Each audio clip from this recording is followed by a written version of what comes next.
अस्सलाम वालेकुम, मेरा नाम अब्दुल मोमिन है और मैं एक रजिस्टर्ड डाइटिशियन न्यूट्रिशनिस्ट और पब्लिक हेल्थ प्रोफेशनल हूँ।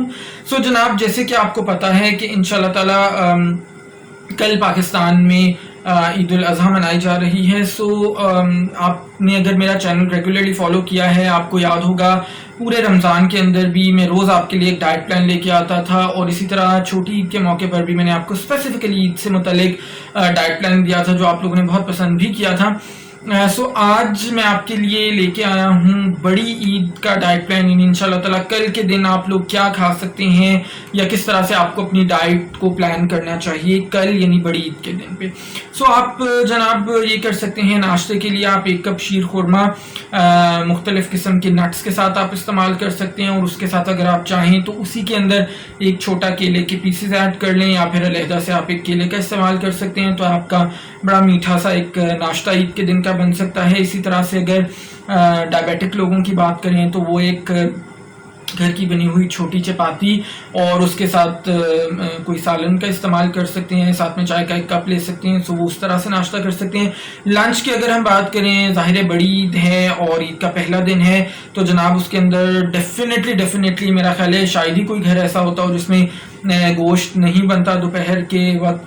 सो आप उसके अंदर आधा कप सालन ले सकते हैं, मटन या बीफ का हो सकता है, वो जो भी डिपेंड करता है आपके घर में बना है। आधा कप से मुराद होती है 125 ग्राम या आधा पाव आप इसको कह सकते हैं। साथ में आप 1 से 1.5 चपाती का इस्तेमाल करें। उसके साथ जैसे मैंने अपनी पिछली भी एक वीडियो में बताया था, घर की बनी हुई कोई लहसुन अदरक की चटनी या फिर सब्ज़ रंग की चटनी या टमाटर की चटनी या दही का रायता, इनमें से किसी चीज़ का इस्तेमाल ज़रूर कीजिएगा सो दैट वो खाना आपको अच्छे से हज़म हो। और इसके साथ आप सलाद का इस्तेमाल करें जितना आपको अच्छा लगता है।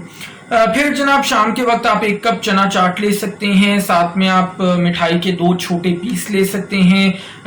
मे बी एक बर्फ़ी का पीस हो सकता है, गुलाब जामुन का पीस हो सकता है, अगेन डिपेंड करता है जो आपको पसंद है, जो आपके घर उस वक्त आया हुआ है। या फिर इसी तरह से आप आमतौर पे घरों में शामी कबाब ताज़ा गोश्त के बन जाते हैं, सो आप 2 घर के बने हुए शामी कबाब भी इस्तेमाल कर सकते हैं अगर आप चना चाट आपको पसंद नहीं है। डिनर के ऊपर आप अगर तो आपके घर में बिरयानी बनी है, आप 1 कप बिरयानी का इस्तेमाल कर सकते हैं। अगेन उसके साथ आप रायता या दही का इस्तेमाल करें और साथ में सलाद ज़रूर इस्तेमाल कीजिएगा।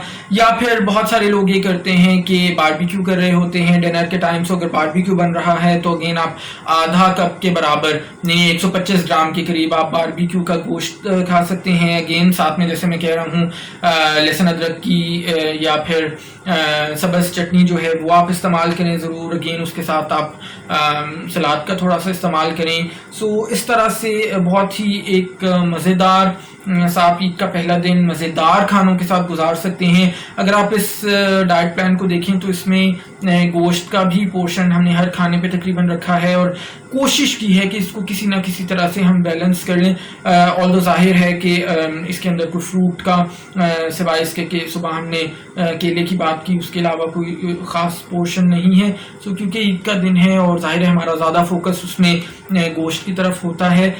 और मेरा ख्याल है साल में अगर 1 आध मरतबा ऐसा दिन हो तो उसमें कोई हरज नहीं है, बजाय इसके कि आप ईद के दिन भी बैठ के लंबी चौड़ी कैलकुलेशंस करते रहें। सो अपना बहुत सारा ख्याल रखिएगा, अच्छे से ईद मनाइएगा और जितनी गाइडलाइंस मैंने आपको पिछले 4-5 वीडियोस में दी हैं उन सबको फॉलो कीजिएगा सो दैट आप ईद अच्छे से भी मनाएं, अपने खाने को एंजॉय भी करें और आपकी सेहत के ऊपर उसके कोई बुरे असरात भी ना हो। अपना ख्याल रखिएगा।